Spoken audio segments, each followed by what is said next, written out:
I more want to say to all those who've partnered on housing to get us to where we are today, to launch what will be a statewide effort to change the narrative on housing. There's a lot that divides us right now. But if we focus on our communities, if we focus on the strength of our economy, we can build a community together. 4 disparate groups have come together because, frankly, our mission, all of our missions, cannot be successful unless we address our state's housing challenge. Today, 4 distinct groups, the Maine State Chamber of Commerce, the Portland Regional Chamber of Commerce, the Maine Real Estate and Development Association, and the Maine Affordable Housing Coalition, are announcing a housing agenda to build communities, build homes, and let me introduce to you the voices that have brought together build homes and build community.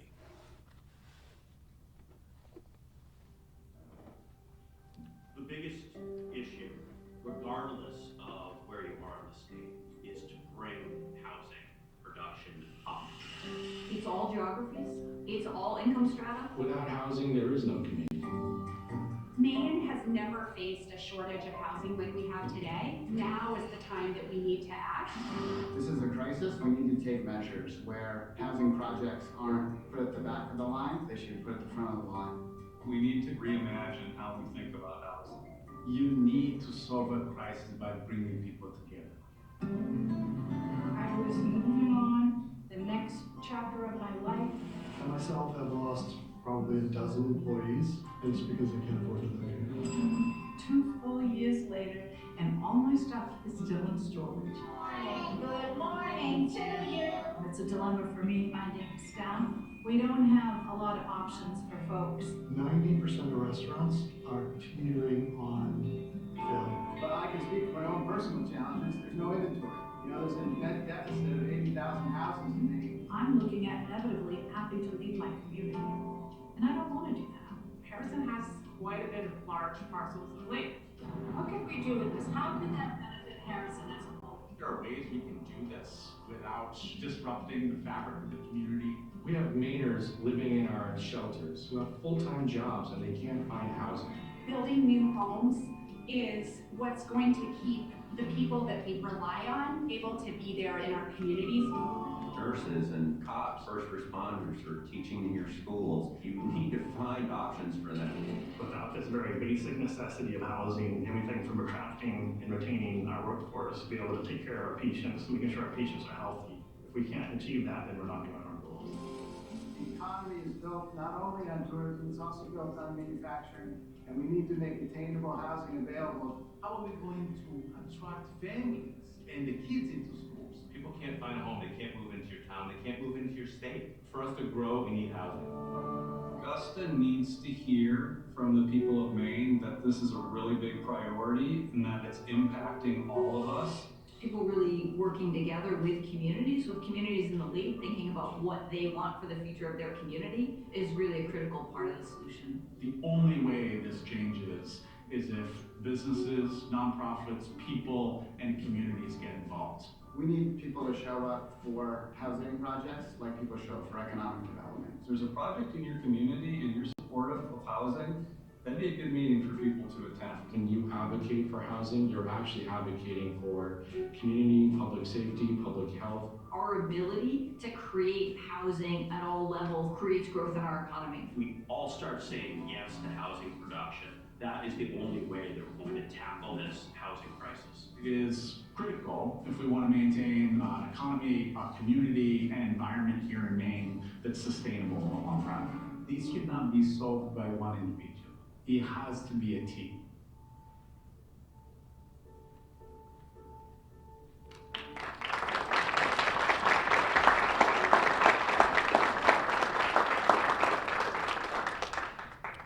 Every business across the state says the same thing. This is not a southern Maine problem. This is in northern Maine, eastern Maine, It is an anchor on our state's economy. We cannot grow our economy if we don't have workers. Yesterday, the state's economic forecast projects that we'll have a 0.1% growth in employment in 2026, 0 in 2027, 0 in 2028, 0 in 2029. We will not grow our economy if we do not grow employment. Housing is not a housing issue anymore, it is an economic issue. We simply cannot grow if we have people moving away and not attracting people into our workforce. We are losing an entire generation of Mainers who cannot see a life for them here when they can't afford rent and they can't afford a down payment for a house. There are solutions. We have a new report, a North Star that should guide solutions for housing production. We have support in this room. We have support in the legislature. We need to focus on housing production. I am so encouraged by the outreach to the business community has been received, and they have answered that call.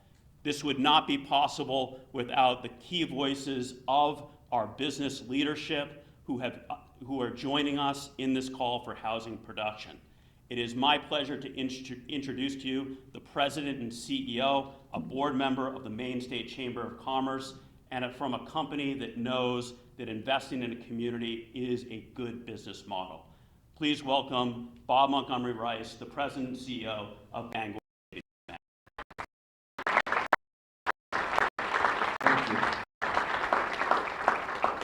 Thank you all for coming. You know, here in Maine, we don't just build homes, we build communities. That's why it matters that we're all here today. And that's why it all matters that we care about this issue. Thank you to the Chamber and our housing partners across the framework for coming together as a united front. It's the Maine way. We face challenges and we solve them together. The scale of this work requires collaboration across all fronts. We need you, business leaders, developers, nonprofits, financial institutions, and policymakers to be part of this solution. Let's remember, housing is just part of the problem and part of the opportunity. Training, education, apprenticeship, the workforce development programs are critical to building a stronger and more resilient Maine. Let's keep the momentum going. Let's commit to working together, sharing ideas, resources, innovation. Let's find the yes, not the no, to shape our housing solutions in Maine so that Maine can thrive today, tomorrow, and well into the future. Thank you. Let's get this done.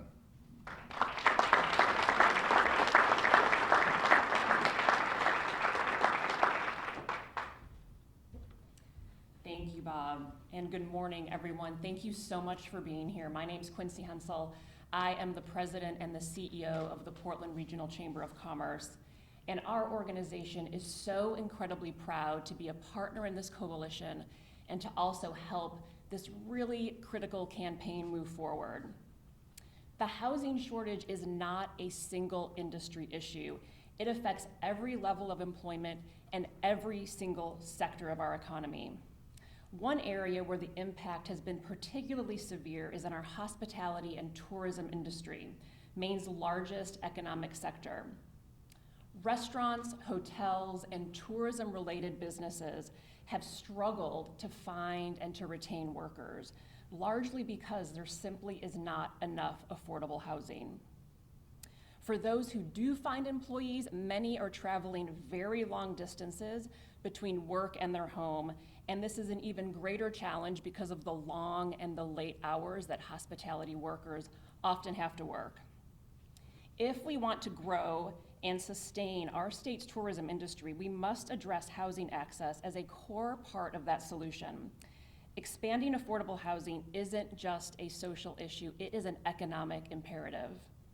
With that, I am pleased to introduce our next speaker, David Turin, the owner of David's Restaurant in Portland and David's 388 in South Portland.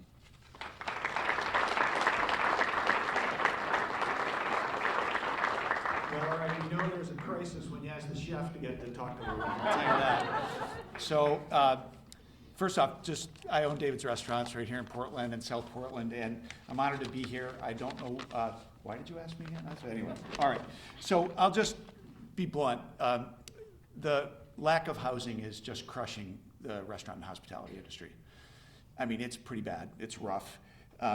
Restaurants and hotels, as you heard, are struggling to retain and hire, predominantly because people can't live near where they work. It's not really that complicated. If you have to drive 45 minutes, an hour and a half, you're not going to work someplace. Very often, the people that can't get the houses have the money. We have a lot of people that are very well paid. They're professional, they're hardworking. And it's not just that the housing isn't affordable, it's that there just isn't any housing. So you'll hear a lot of talk about housing and affordable housing. I don't know that I'm an expert on this at all. If you need your breakfast cooked, I'm your guy. But on this, it seems to me that every house, doesn't matter if it's a $2 million house or $1 million condo or if it's a $135,000 starter home, it's more housing. And so we have to say yes to housing if we're going to continue to grow. And the restaurant and hotel industry is just suffering terribly. I'll give you a couple of examples, just a few names. I've changed them just because they probably don't want to have their stories aired out. But let's just call Jamie a chef. She's a sous chef, worked for me. She was in her mid-30s, worked for me for 7 years. Phenomenally talented young woman, wanted to stay. She was growing, doing great, had an old dog. And she suddenly lost her lease, couldn't find something in the time frame that she had, and where is she now? In Pennsylvania, living with her family. It's a tough story. Mike, who's a chef de cuisine at my restaurant in Portland, got us through COVID, worked for me for 7 years. He and his wife are in their early 40s. They decided that they wanted to stop renting. They wanted to buy a house. They saved up. They looked. They ended up buying a house in Bath. He did the commute for 8 months, had a near fatal car accident driving home in the middle of winter after work, said, you know what, I'm not gonna work here. Where is he now? He's working up in Damascata. Take Jessie. This is a young 20s gal, right out of culinary school, very bright future. She and her husband were living and working in the Portland area. They decided they wanted to grow their family. They saved up, trying to find a house that was big enough for them to have the child that they were supposed to have. And then she found out that in fact they were twins. Well, guess what? So they're living with their grandmother, with her grandmother up in Lewiston now. And then I've got Zeta. This is a gal who worked for me for 7 years also, early 40s, doing great. Ultimately, she said, you know, I'd like to buy your restaurant when you're ready to retire. It's a great plan. I might still call her on that. But she looked and looked and looked and looked for a house. She'd saved up money. She had a mushroom farm for 10 years before. She'd saved her money, could not find anything. So now what she's doing is she's managing a restaurant up in Damascata. Anyway, there are at least 15 other examples I could give you. People are leaving the state, they're leaving the city areas to move to more rural areas, and so the Portland people who are maybe making a little more money are moving to Bath and Damascata, and the people from Damascata have to move further north because the people from Portland are pushing them out because they have a little bit more money, and it's a brain drain. So all I can say is thanks for being here. Say yes to housing. That's all I can say on that, and if you need your breakfast cooked or lunch or dinner, I'm your guy.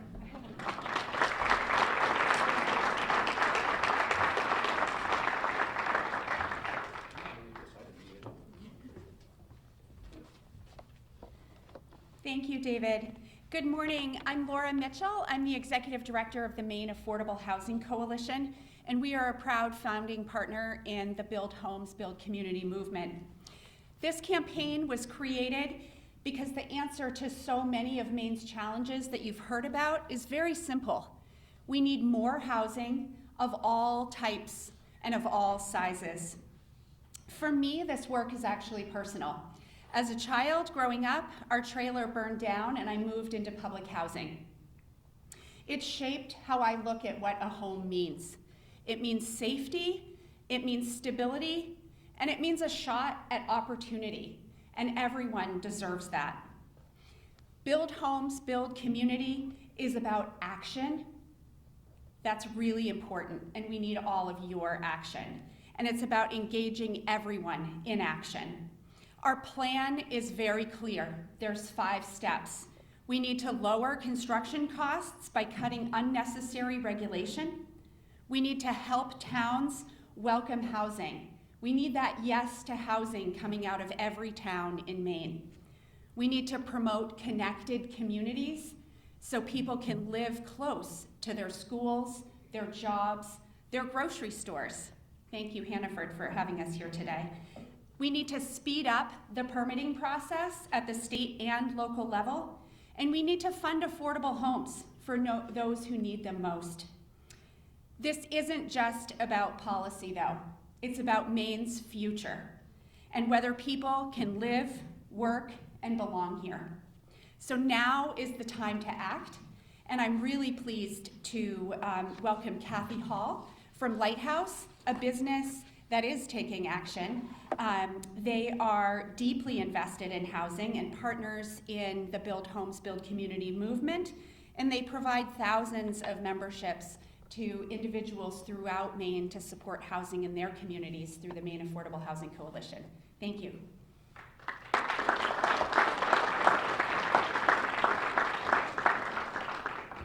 Thank you. It's so energizing to see all these people together for housing. So thank you, and thank you to the good work of this team. Our mission at Lighthouse is pretty simple. It's to enrich and nourish the lives of others.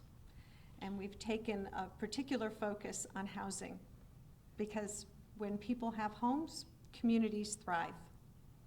We've been listening to the businesses in our area that are having trouble attracting and retaining employees because they can't find a home. They want to go work there, but they can't find housing, so they decline the job. We listen to our members and we see them try to stretch their income to afford a home because they want to live in the community they grew up in or where they've been renting or where they work. And they can't. It's a consistent problem you're hearing from all of us today. At Lighthouse, we set a bold vision of getting 50,000 people in homes in 5 years. And we absolutely know we can't do that alone. It takes partnerships. Partnerships like what we do with Maine Affordable Housing Coalition. We also work with a cross-sector group, bringing people from different industries together to talk about how we can share resources, share experiences and knowledge, and learn from each other to identify those gaps and find solutions for housing. There isn't one. There's a multitude. So let's start. Let's look for those areas that we can have short-term impact, those quick wins, and keep going with building on that momentum. Some of the other things that we've done, we work with conscientious builders on multifamily home development. We've also started to develop products that are based on our mission. Our ADU product, the accessory dwelling unit loan, that will consider the future income if they're going to have a rental or the future value of the ADU, trying to make it more available to people that want to build on the additional home, either for rental income or maybe to allow a family member to be able to come back in the community. We've also created a Pathways program, giving those people that want to have a home the ability to, if they partner with somebody, to not have to have a down payment or pay PMI. These were all mission-focused products designed to get people in homes, and we are sharing what we're doing. We've been talking with banks and credit unions, opening up our playbook. The more the merrier. We need everybody to be offering products like that and helping people with whatever lane you're in find how you can make a difference. And like I said, we're happy to share to get more people doing that. And they are. We're proud to be a part of this work and welcome any future collaboration if anybody wants to talk to us or talk to our partners. Like I said, we can't do this alone. We just want to get people in homes. Thank you.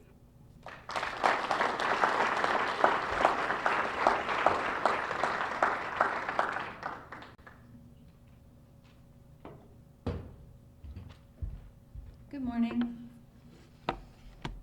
I'm Shannon Richards, and I'm the current president of MREDA, the Maine Real Estate and Development Association.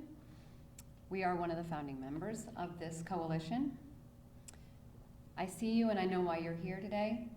Like me, you know that housing is a major concern for the people of Maine. For the men, the women, and the children of Maine, access to housing, no matter who you are and where you live, is unifying.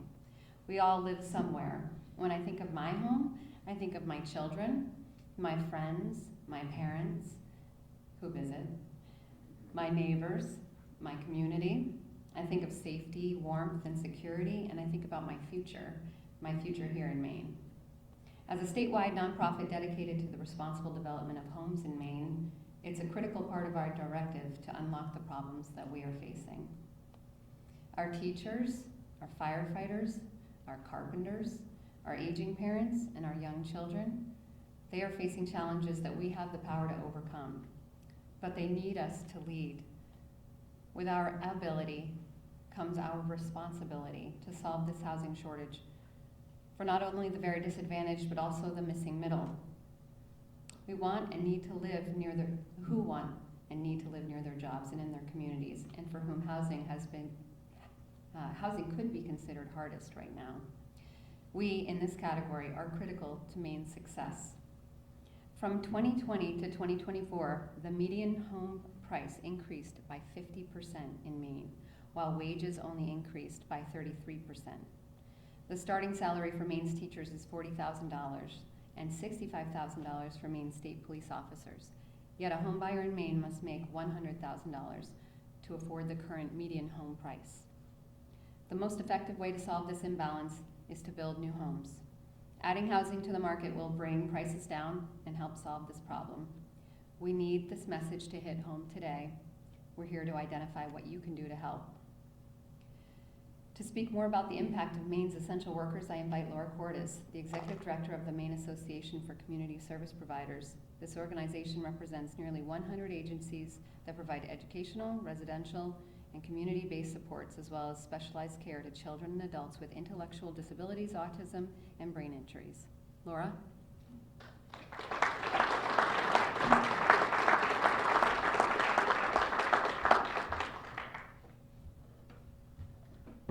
Good morning. Really happy to be included today. MAXB, as was mentioned, is the state association of organizations that are delivering essential Medicaid services, home and community-based services to thousands of individuals with disabilities every day in our state. The people that we serve, the professionals who support them, need stable, affordable, and accessible homes in order to live, work, and thrive. It is the foundation of independence, inclusion, and participation in community life. Our essential care and support workers are truly in a difficult place. They can't always find, afford, or keep housing in communities where they're needed. When housing is out of reach, it exacerbates our workforce crisis, and it actually has an impact every day on the quality of care that we are able to provide for people across the state in every community. Shifts go unfilled, overtime grows, and burnout rises, and providers and the people we serve feel it directly. One provider in southern Maine, seeing staff increasingly priced out of local housing market, has purchased apartments to make sure that their team and the team that they need every day that folks are counting on actually have a place to live. This is an extraordinary step that they took, and it's far beyond what resources and capabilities that most human services organizations have. Individuals with disabilities themselves, well, they're struggling to find housing that's both affordable and accessible. Small 2 to 4 person group homes that provide 24/7 supports have closed because staffing shortages. It's shrinking Maine's supply of accessible housing. Many individuals have been forced to move hours away from families and connected communities simply to find accessible homes with the support they need. Every community is feeling this loss when a valued direct support professional moves away or a person with a disability must leave their hometown. The web of trust and care and connection phrase, it's our workforce that's suffering, families suffering, and communities lose part of what makes them unique and whole. It was mentioned earlier about young adults, and I just want to put a fine point on what young adults with disabilities are feeling and experiencing. They're ready to live independently. We've put resources into supporting them to do so. They may only need just a few hours of support in the community each day, but they're often unable to find accessible apartments on their own in the community where they have grown up or want to live. So instead, they're staying with their families or they're in more expensive residential settings. So this lack of accessible housing is holding back a generation from achieving a key milestone, leaving the nest to build a life of their own. And as was mentioned earlier, and we all know, that means a lot of young people who are able, they're leaving the state. We believe that these challenges are best met together. That's why I'm honored to stand here today with the Build Homes, Build Community effort to say yes to housing. By working together, we can build homes that support the workforce that we need, the accessible homes that give people with disabilities real choices, and the homes that keep people supported and connected throughout our state. Housing is quality health care. It's a stable workforce and the foundation of inclusive communities. I encourage every Mainer, community members, employers, local leaders to join this effort and support policies that make housing a reality for everyone. Thank you.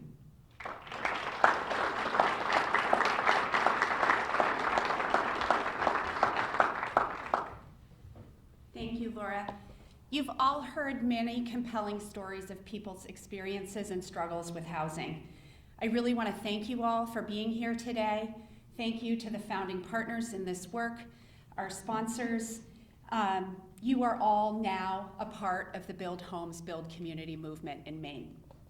It's going to take a lot of people. It takes a lot of people to build a house. It's going to take all of us together to make Maine a place that everyone can call home, and having housing is within reach. So please visit yestohousing.me, and I will say that this Hannaford building, actually the Wi-Fi has security on it that makes that website out of reach. We did try to ask IT to fix that, but that did not happen. Remember the URL. You can find us on all the Facebook channels or social media channels, and follow us to stay involved. Your voices truly matter at every meeting that covers housing, and if housing isn't being talked about bring it up yourself. Housing matters to everyone, is impacting everyone in our community. Together, we can make sure Maine is a place that we can all call home. Thank you.